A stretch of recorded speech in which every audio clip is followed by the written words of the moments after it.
What happened, Alan? Were they infected with the mind virus that was based in Marxism and then amplified by our technology and our social media networks? Is it that simple?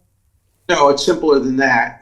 It's all the fault of the diversity, equity, inclusion, ethnic studies programs. They have ruined universities. I call for the total abolition of the diversity, inclusion, equity, bureaucracy. First of all, they don't want diversity. They want just skin color diversity. The last thing they want is diversity of opinion. They don't want equality.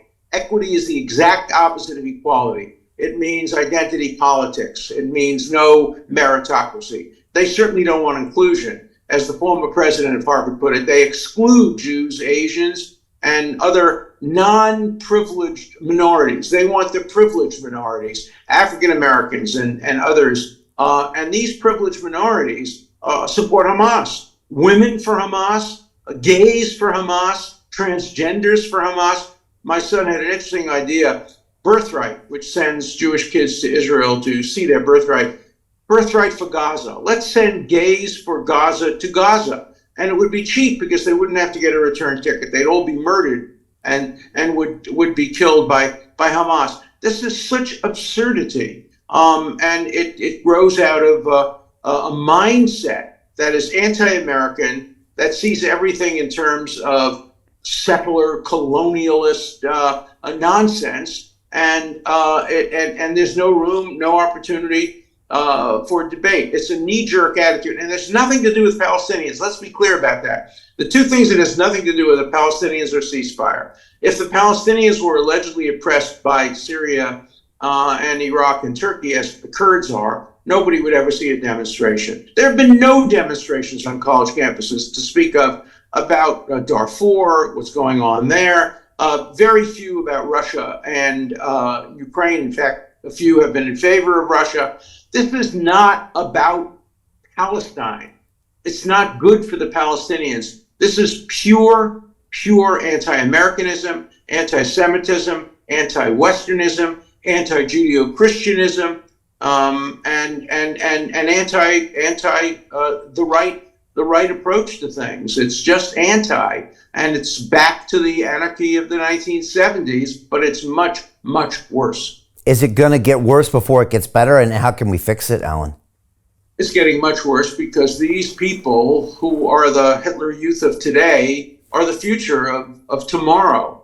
And they're going to become the editors of the New York Times. Already the New York Times is part of the problem.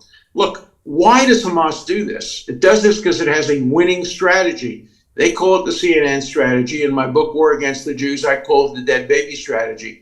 You kill Jews in Israel. You know Israel's going to try to get the terrorists and try to prevent the rockets. You put your babies and children with the rockets and with the terrorists. You know then inevitably Israel will kill some babies. You then show it to CNN.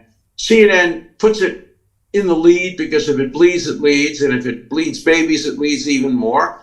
The media plays a role in this. The world then condemns Israel. Wash, rinse, repeat. Michael Finnegan, begin again, begin again. That's the way they do it. It's going to happen again and again and again, unless three things happen. The three things I call for in my book.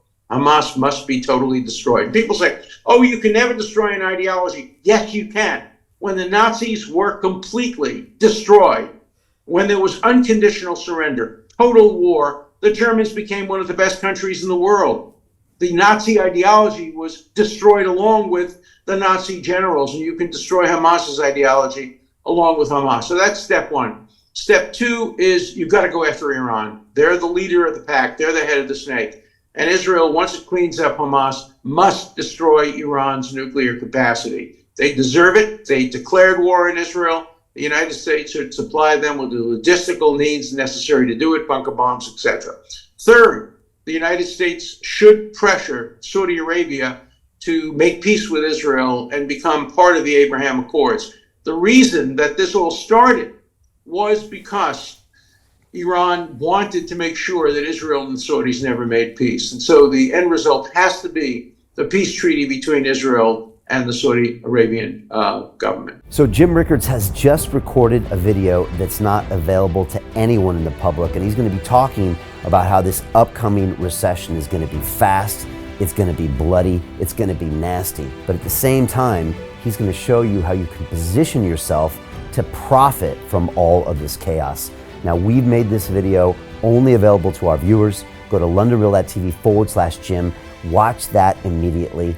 I can't say enough good things about Jim Rickards. He understands the global economic system better than any guest I've ever had on London Real. His predictions are almost uncannily true, and you can learn how to profit from his vision, from his expertise, and his understanding of economics. So go to londonreal.tv/Jim or click the link below. It's an excellent, excellent look on what's going to happen in the future and how you can position yourself to profit from that. Jim is one of the best in the business, one of my favorite guests on London Real, and he's very, very good at predicting the future and showing us all to profit from it. So click the link, and I hope you enjoy. Hey, it's Brian Rose, founder of the DeFi Academy. I've told you my 4-week crypto bootcamp is amazing, but don't take my word for it. This is what my students are saying. The DeFi Academy was an amazing experience for me. It took me totally out of my comfort zone. In this course, I was challenged, I was held accountable, and pushed to do things that honestly weren't always easy. It's been phenomenal, and I can't believe we're already up on our 4 weeks. It has flown by. Going through this DeFi accelerator by far was one of the best courses I've taken. You do this course, you really get into the nitty-gritty of the activities that will make you comfortable with decentralized finance. Thank you so much to Brian and everyone at London Real and the DeFi Academy for even putting together an amazing course like this. Anybody else that wants to do it, please sign up. It is well worth the money.